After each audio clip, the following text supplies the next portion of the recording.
but I knew that I needed my basic English or maths. So I had to then go into this relaunch process for myself. Didn't know at the time that it was a relaunch, but now reflecting, I clearly do.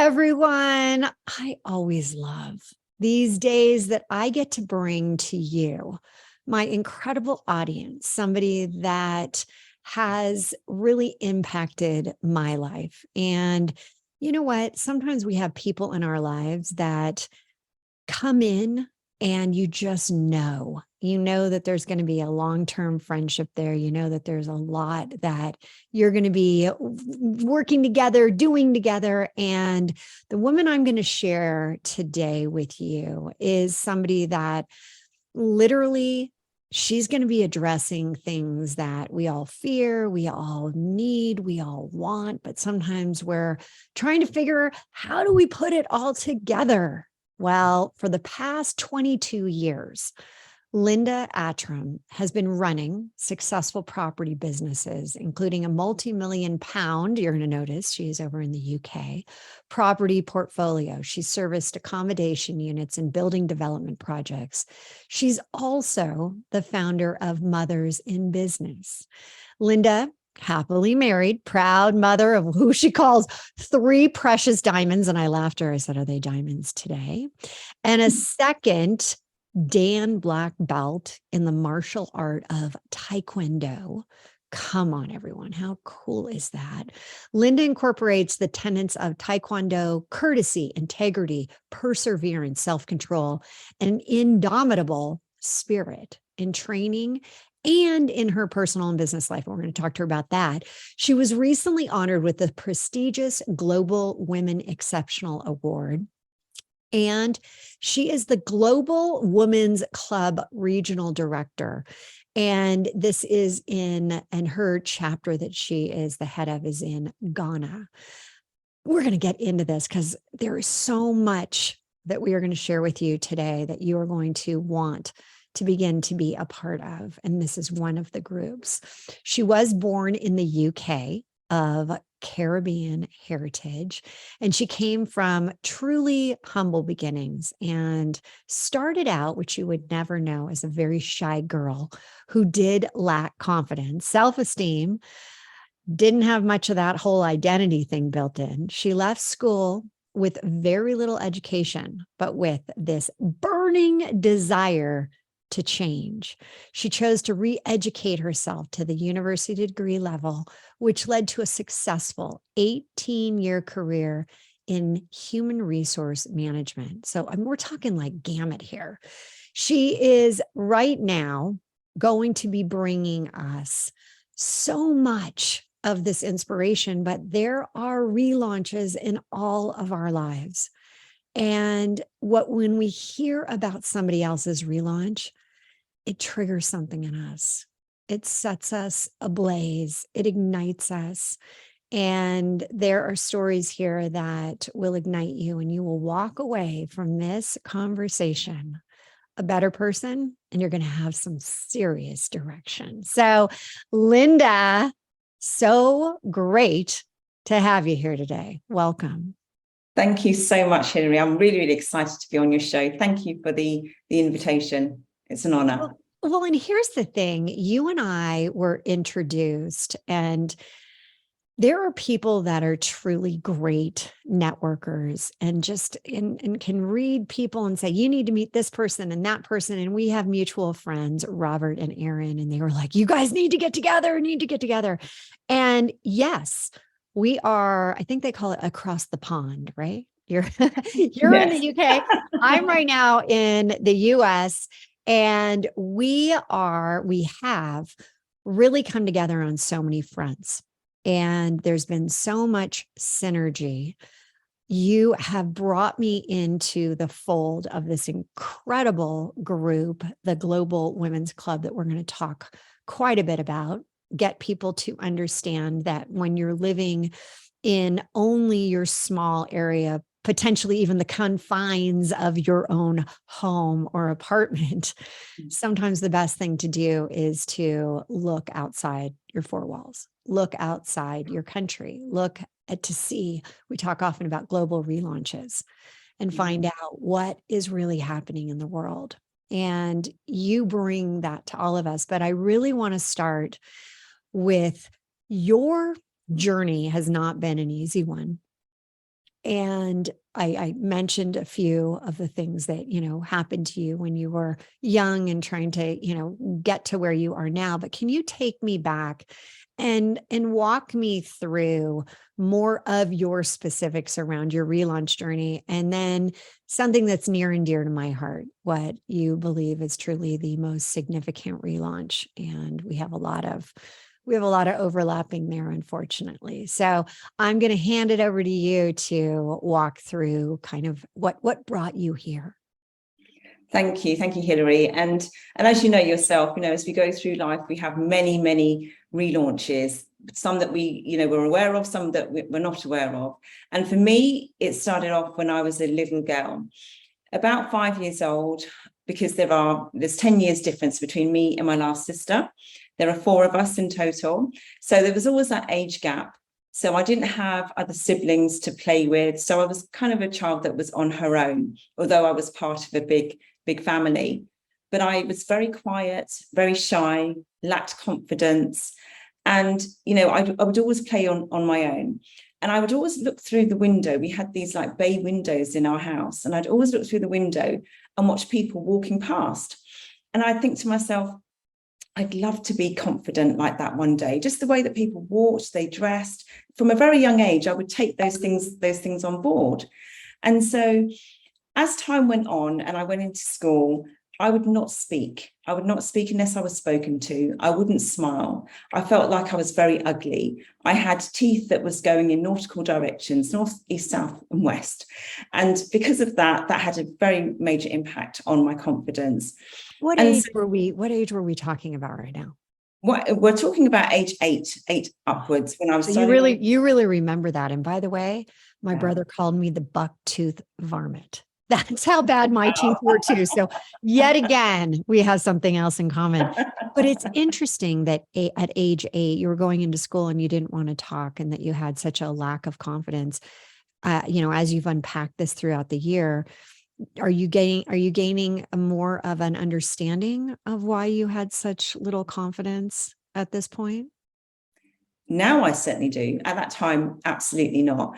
And when I reflect back on it now, I think it's also to do with my upbringing, because my parents are from a Caribbean heritage, and they were very quiet, that you spoke when you were spoken to. We weren't rude in the house to our parents whatsoever. So our household was very quiet. So when I went into an environment that was very noisy, had, classrooms of children of 30, it was kind of, a bit bewildering to me, thinking, what's going on? I don't really fit in here.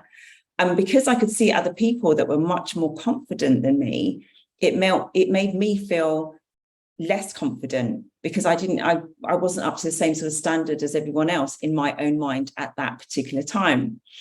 And so as I moved through the years and I went into secondary education, which is what we call it in the UK, I think you guys call it high school. Mm-hmm.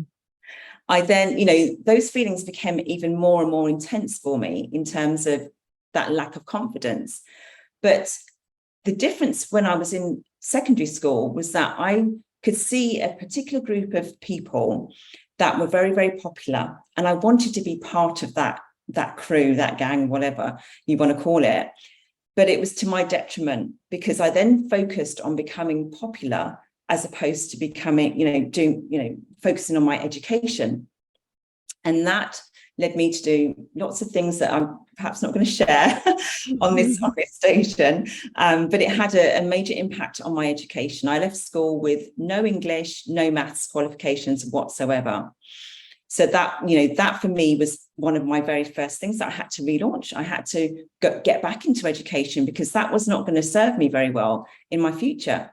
Because the school that I went to was a school that didn't necessarily care that much about their students, particularly students of colour. It was an urban inner city school. And at my school, the head teacher, he actually got murdered outside of the school gates, trying to break up a gang fight. So for people of color, it was, it was known that unbelievable. I mean, right when yeah, you were going to the school, this happened. yes, exactly. Oh. And so, the mindset then was, people of color would either end up in a very low paid job, or they'd end up, in a life of crime. So going to things like university, higher education really wasn't something that was on the cards. And it wasn't something that I aspired to, because it wasn't the norm at that particular time. But I knew that I needed my basic English or maths. So I had to then go into this relaunch process for myself. Didn't know at the time that it was a relaunch, but now reflecting, I clearly do. And so what I did was I went back into education and re-educated myself. And then I went out into the world of work. I went and did some studying in terms of secretarial colleges and things like that, because that's what my sisters had done. So I thought that was what I had to do. I had to, follow the same sort of path. And so when I finished my education, I realized I have to now get a job and go through an interview process, which absolutely horrified me, because I didn't have the confidence to do that. But somehow I managed to get through the interview process, and I got a job in a fashion retailing company as an admin assistant. And again, my confidence was at an all-time low. I still was working on that, but didn't know how. I didn't have the right support around me at that particular time. But I had a boss at the time that saw something in me that I couldn't see in myself. And she took a keen interest in me, and she was starting to give me more and more tasks to do, get me more involved in my job. What was that? What did she see in you? Like, what do you think at that point? Because I know you had this, this, I don't fit in here, right? And I know a lot of people listening have felt like we get into an environment and we're like, I just don't fit in here. A lot of times we're like, I can't figure out why I just don't fit in. I don't feel like I fit in anywhere. And so your boss is starting to see something in you. Did she say, or did you just know by what she was allowing you to continue with your additional work tasks and things like that? And I think that was it. It was regards, to what she was, giving me those additional tasks, because what I think she could see in me was that I was very studious, and that I would do what was asked of me, and I'd go over and above what was asked of me. So she felt confident to give me more tasks out of my normal job to get on with. And for me, that was a great confidence boost, because when I started working for that particular organization, I wouldn't go, like when it's lunchtime, I wouldn't mix with other people. I would bring my lunch in, and I would run into the toilets, into the ladies' cloakroom, and I would eat my lunch in the toilet behind the cubicle, because I was that scared and petrified of what people might think about me, what they might think about what I'd say. I was complete wreck. And so for my boss to then find something in me that I never knew that was there was, a real boost for me. And then she decided to sponsor me to go for further education in human resources, because that was the department that I was working in. And again, another relaunch for me, because it was another area of education for me to, improve my skills, improve my knowledge. And that then enabled me to get further in my HR career, which lasted for 18 years, going from an admin assistant right through to a HR manager, and also carrying out regional roles as well. Yeah. So the story. So let me ask you, so for 18 years, and during this time, are you still feeling like you have that lack of confidence? Are you starting to get more confident because you're moving up? I mean, tell us a little bit about that, because I know that this, owning who you are today, I can't even imagine how you didn't have the confidence, because you are doing such incredible things right now where you just ooze confidence. So what was happening during that time? Thank you. Well, it took many, many years to get to the point that I'm at today. And so for me, it was being put into those situations of higher education, getting more responsibilities in my work, that forced me out of my comfort zone, because I was now not just doing work for other people, and I had responsibilities. And so in order to, continue out and continue those responsibilities and to give 100% to everything that I did, it naturally helped me to boost my confidence. So I want to go back to something, because I do find in today's world, a lot of times people are now willing to admit to themselves, maybe not to others, that you enter into a group, whether it is, in business masterminds or a group of people, or whether it is a religious group or whatever you're going for. And you kind of look around and, I just don't feel it. Like, I don't feel connected here.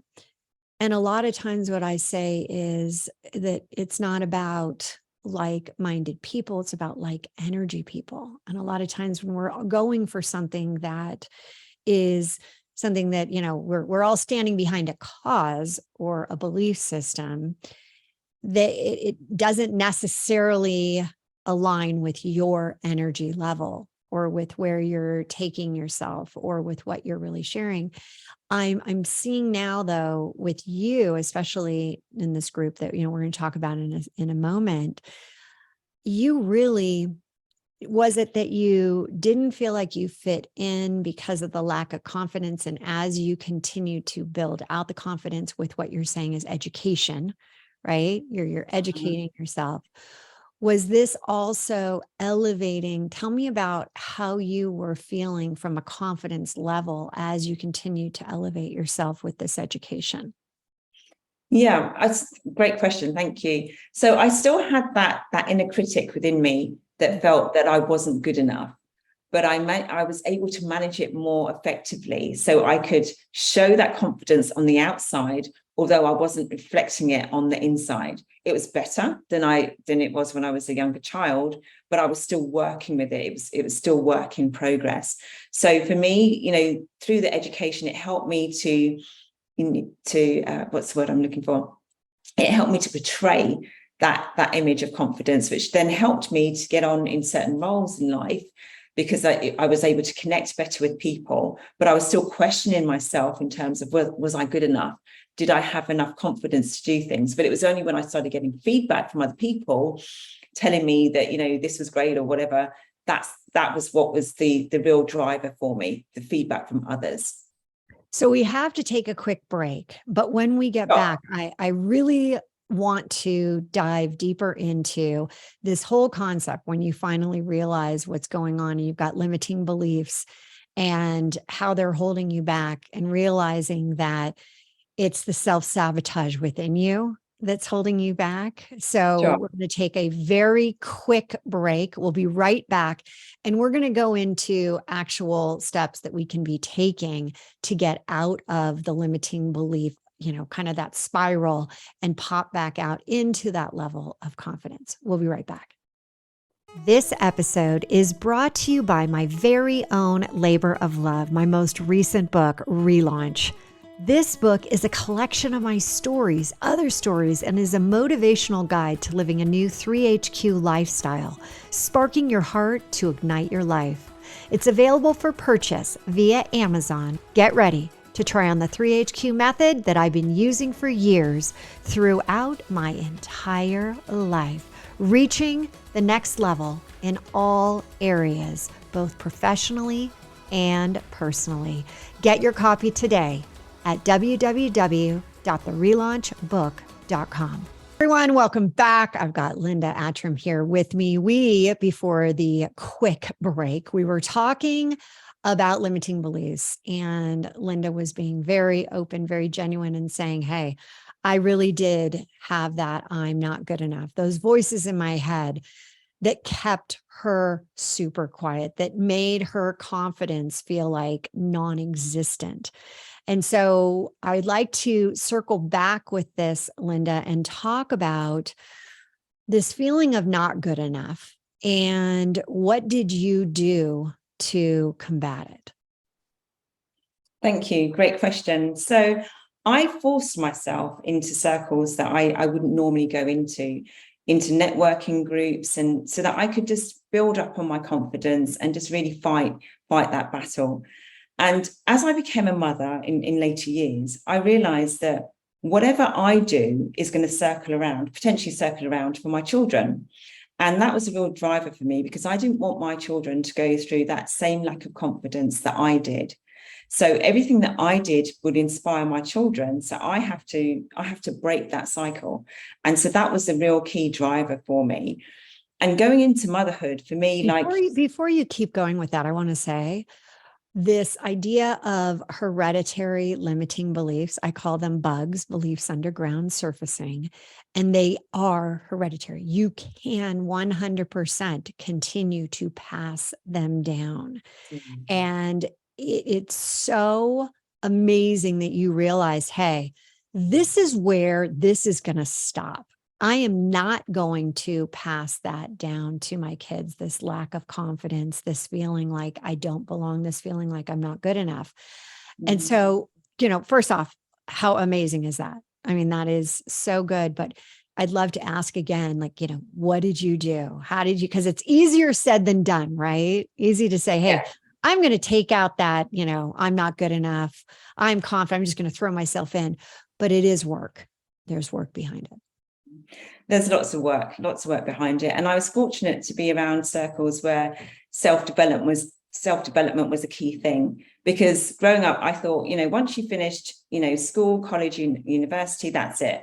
You're an adult now. There's no room for you to be in the classroom environment. But then I realized there is room, there is always opportunities for development, regardless of your age, regardless of your status, if you're a mom, if you're single, whatever. And so I threw myself into personal development. It was uncomfortable at first, because the type of personal development I got involved in was very, it wasn't textbook. It was very experiential, if I can put it that way, very experiential. And I had to go deep into my past and, uncover things that I was uncomfortable with, in order to then release those and move them forward. And when you talk about experiential, what does that mean? Okay, so for example, there would be certain camps that I went on, where I realized I was a lot stronger than I physically was, whether that be physically or mentally. We would go through, there was one where we went through an NEP, and, lots and lots of heat in there, lots of time to think about certain situations. The way that it was taught to me, it was about, releasing those, not necessarily demons, but those past things that were holding you back. So those types of things that I'd get involved in. Oh, and of course, there's people like Tony Robbins. I've been on like hundreds of his programs. I absolutely love Tony Robbins, and his programs have helped me immensely to become the person that I am today. But I thought Date with Destiny was so good. 3 days. Yeah. I know we're up all night, but I got to tell you, I was energized. You talk about like energy, so good. Yes, but what you're saying though is this self-development, personal development. You ended up putting yourself into programs, camps that would really be, were these specifically in one area that, you kind of, hey, I need to dive into this one. And how many years did you do this, or are you still doing it? I did it consistently for about 5 years, and it was my husband actually that recommended that I do that, because he, as a husband, he can support me to a certain point, but he recognized that I needed more. And it's fine for people to tell you to do X, Y, and Z, but it's up to you if you want to take it on board. But when you're in an environment, a supportive environment, such as a learning environment, and you're learning together, you meet like-minded people, it's more likely that you're going to take those actions on board. And I am an action taker. If I'm given something to do, I will do it 100%. And he knew that. And so he actually, the first program I went on, he just booked the flights and said, off you go. And it was outside of the UK. I made every excuse under the sun not to go. The kids need me. I've got my work to do. But anyway, I'm glad he did. And I went off, and that was the start of the journey for me. And I still do continue my personal. What a great husband. Just realizing how important that is. He's very evolved, which I feel blessed as well to have my husband E is very evolved, saying, hey, you need to go do this. And I'm like, you're right, I do. So in terms of, really giving yourself, once you were kind of pushed out the door, then I kind of feel like I caught that, that energy of like, ooh, I love this. Self-growth, self-prosperity is so important. And how important is that self-love to you these days? And how are you giving it to yourself? That's a great question again. I mean, self-love is so, so important. Growing up, I didn't even know that was a thing, self-love, because I had so much love from my own family. I just thought that was it. I didn't realize I had to love myself as well. And I think it was really when I started having my children that I realized that I've got more love to give for myself as well as for my children. Although it was a challenging time, as you know, because you take on board these roles and responsibilities that you have no training for. But you realize that you have to also focus on yourself, give yourself enough energy so that you have energy to give to your children. So that was my first real sort of realization of self-love. Prior to having my children. Before you continue, I'm going to make sure that people really heard that. It is a way to fill up your own tank. When you're empty, the worst thing you can do is continue to give to others. You have to realize that the vessel you have needs to be filled up too. And when you're depleted, when you're burned out, when adrenal fatigue has never been higher right now, of people just feeling like they are literally with, nothing left. I hear this all the time. I just don't have anything left to give, Hillary. And you realize this, that, hey, I gotta fuel myself. And did anything happen in your relaunch history where you really felt like you were like tapped out? Absolutely. And, to get to that point, to realize that I needed to fill my own vessel was at the point where I literally tapped out. It wasn't, a strategic decision. I've got this perfect life and I'm going to start, loving myself. No, not at all. It was because I was fatigued, I was burnt out, and I felt like I didn't have enough energy for myself, for my husband, for my children. And I realized that something had to change, because I wanted to create memories for my children, great memories with my children, like I have great memories with my own parents as well. And if I don't have that energy, if I don't fill up my own cup, my own vessel, how on earth am I going to do that? And so that was a big realization for me to look not only after myself in terms of my emotional health, but also my spiritual health, my, the way that I eat, and the way that I look after and treat my body as well. So, one of the things that I do want to mention here is, when people are listening right now, and they might be, and I've had many coaching sessions this week already where people are like, tears flowing as soon as we say, what are you doing? How are you giving back to yourself? And it's like, I'm not. And we talk often at Relaunch about, you can't go from this place of depletion, of self-sabotage, and kind of cross the chasm over the self-like and go straight to self-love. You got to go like to love. You got to, take one step at a time. And I do think sometimes with media, we feel like I'm doing something wrong. I'm really not happy within my own self. I'm really not happy with my, circumstances. But yet you were able, and I'd love to hear more about your specific, the actual steps to get back to, hey, I love that you said, first and foremost, I wanted to be there and make memories with your kids. So what did you do for yourself to fill up your tank? Thank you. So the first thing that I did was I reviewed, what is it that's given me that lack of energy? Because we all get tired as parents, we all get tired. We have so many things to do. And for me, it was realizing that what I put into my body was either going to fuel me with energy or make me incredibly tired. And so I had to change the way that I was eating. I wasn't drinking enough water. I wasn't having enough fruits and vegetables. I wasn't having enough salads and things like that. I was eating on the go. And a lot of it was junk food as well. And that would just make me feel very, very lethargic. And my kids are very active and I need to keep up with them. So I changed the way, that was the first step. I changed the way that I was eating so that I could have that energy.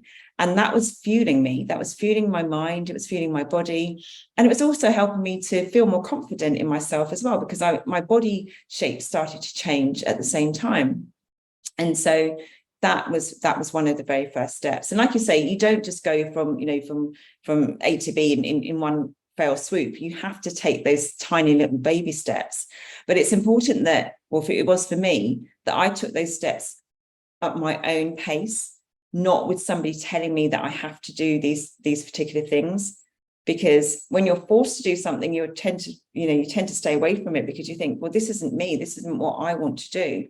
So create a list of things that you're not happy with, and what little steps can you do to change. Little steps. And also what you said about the food is that so many times we think, okay, eat healthier and yeah, I'll be able to lose weight, my body will change. But you said your mind is also taken care of when you fuel it. It's not just the body, it's the mind too, which is so important. We, sometimes don't even realize that, the lack of focus can, by eating right, healthy, great food, that actually can stimulate the ability to focus longer, to feel better about, remembering things is very intertwined with what you eat as well. So I love that you said mind and body is part of the food. And you also said about the small step.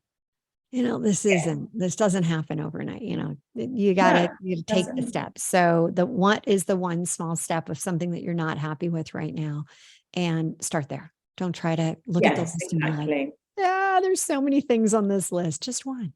Yeah, exactly. And for me also, exercise is a key thing.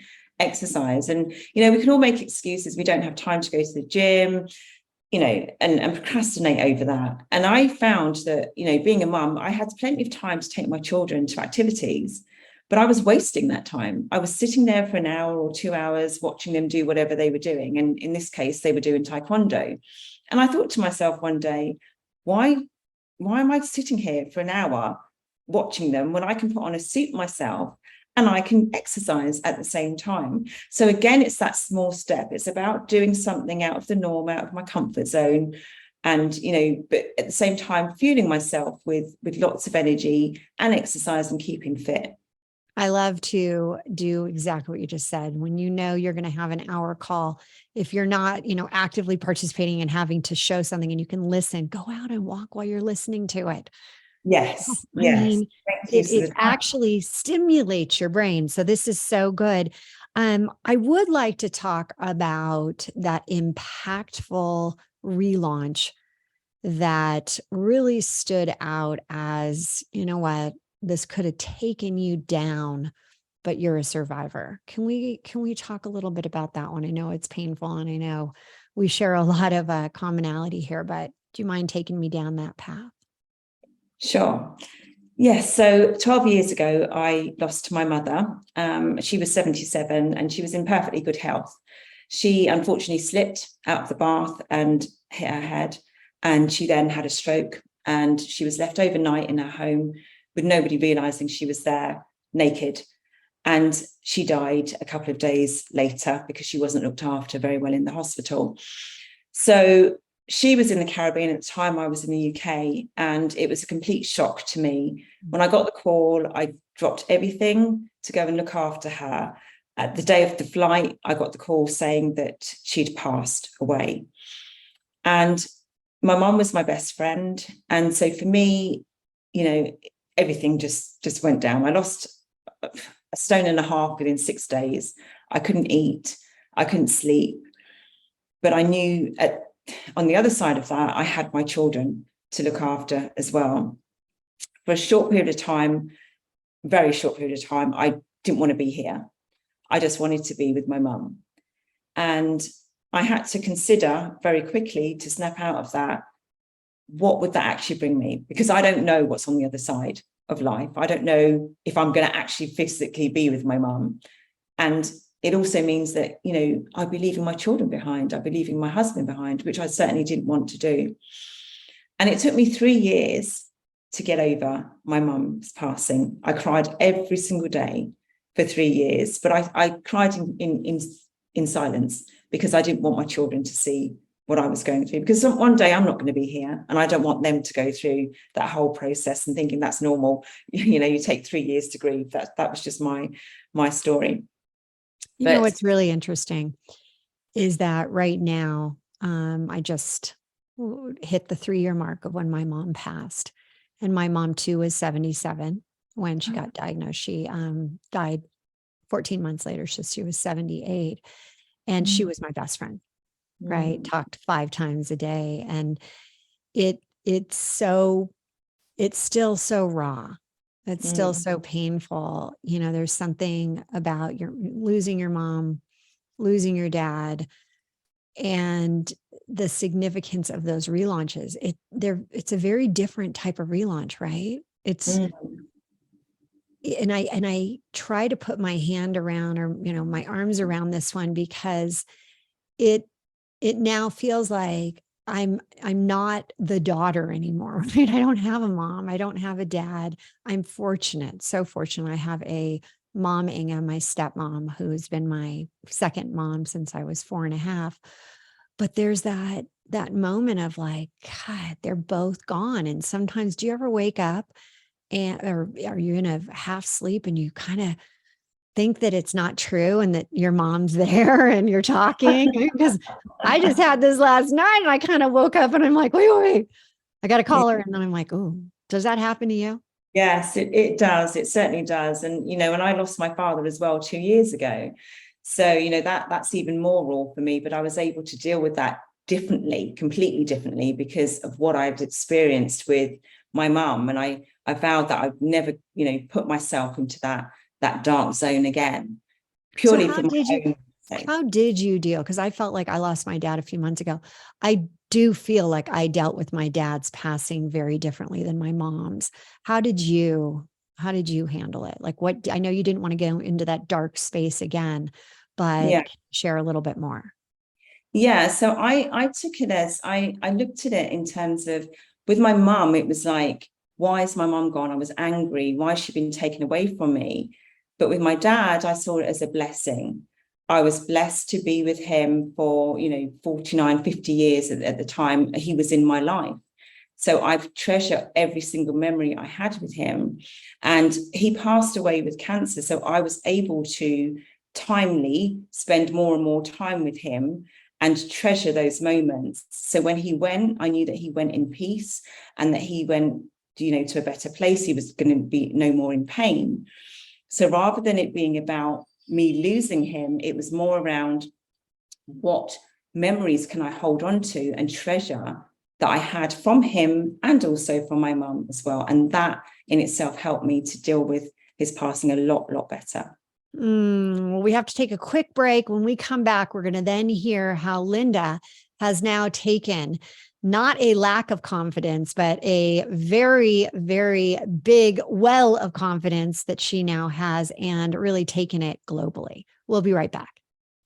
This episode is brought to you by my very own labor of love, my most recent book, Relaunch. This book is a collection of my stories, other stories, and is a motivational guide to living a new 3HQ lifestyle, sparking your heart to ignite your life. It's available for purchase via Amazon. Get ready to try on the 3HQ method that I've been using for years throughout my entire life, reaching the next level in all areas, both professionally and personally. Get your copy today at www.therelaunchbook.com.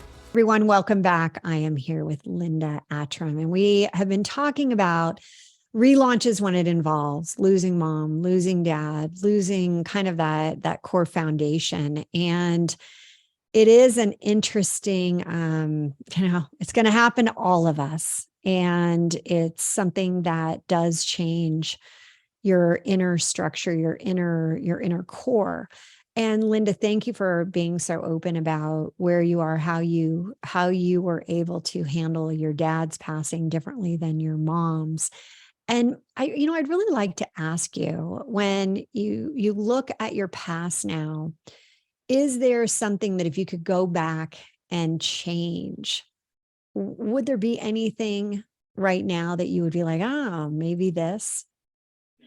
Thank you. Yes, I think the one thing that I would change is not to be such a people pleaser. But if I think everyone's like, oh, I feel it. I know. That's me. That's me. So yeah, let's dive into this one. This is good. But if I hadn't gone through that experience, I probably wouldn't be the person that I am today. Because, you go through those experiences, you learn, you get the challenges, you get upset, you get emotional, but you come out of it on the other side. So if I hadn't gone through that experience, I certainly wouldn't be the person I am today. So for me, I felt that I wasted way too many years being a people pleaser, trying to be liked, and that, stems back to what we were talking about earlier in terms of my confidence levels, wanting to fit in with the in crowd, just wanting to be part of something that I felt that I wasn't. And I feel that, if I had my time again, I would go out there and exude my confidence and not worry about what other people thought about me. Because, it got to a point at some stage in my life when I was, like I said, when I was first started to work, that it impacted my health as well. I'd be so paranoid about everything that people would say, that I think they would say about me, and they probably weren't saying anything, but it just has such a major impact on my life in terms of, my growth. I could have perhaps, been doing something completely different or achieved what I achieved a lot sooner, a lot faster, had I not been worrying about other people's opinions and trying to please them. As you're saying that, I, always look at relaunches and the silver linings and how we are where we are because of everything that has made us who we are. And as I'm hearing you and I'm thinking, you're so involved in moms and, what do I would say number one thing that moms who are working are trying to figure out is, really, how do you create time for yourself to be able to work within the self-love? And what do you suggest to them? Because, whether you're a mom to a pet, mom to a business, mom to kids, there's this point where, we have to be creating this. And as you said, with confidence, and now you're giving that confidence, feeding that into your children. I know you're doing it in your businesses, but what do you recommend to all those moms out there, moms of the world, in terms of being able to do that? Well, first, I must acknowledge that, trying to do that is not an easy task. And certainly one of the things for me when I first became a mum was feeling that lack of identity because Linda was no longer there. It was mum, mum, mum, mum, mum. And, for some mums like myself, you may feel guilty for having that feeling, thinking, well, what about Linda? Why am I just mum all of a sudden? And that's nothing to be ashamed about at all. And once you can, come to terms with that and realize that part of your identity, whether you want it to or not, is stripped away as becoming a mum. Once you reclaim your identity and remember who you were before you were a mum, because you're still that person at the very core, go back to who that person was. What made that person happy? What made them smile? What do they love to do for fun?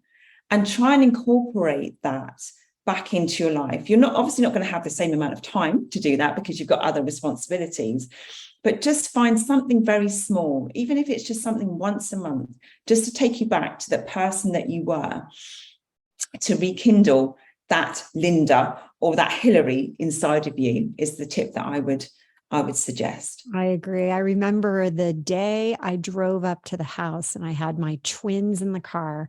My husband, Michael, my first husband, was driving, and my mom and her best friend come out, and everyone's, oohing and awing over the babies, and they're helping them in. And I'm like sitting in the front seat. I can barely get out. I had a C-section, and like nobody's there for me.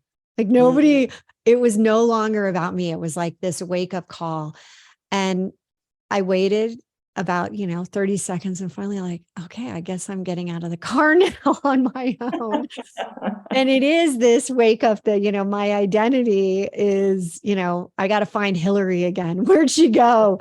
Right now, it seems like she's a little lost. So I like how you just said that. So I do want to talk about something that you have brought me into the community of the Global Women Club, and I'm actually part of your group. It was super important, as I felt very much like I was, doing Zoom, but not feeling connected to the bigger world, what was going on in other countries, what was happening to women and entrepreneurship throughout the world. And I wanted a real connection with that. And it was, fortuitous, because all of a sudden you said, well, actually, Hillary, I'm a part of the Global Women Club. Can you share with the listeners what that is and how that has impacted you? Because I know it's impacted me.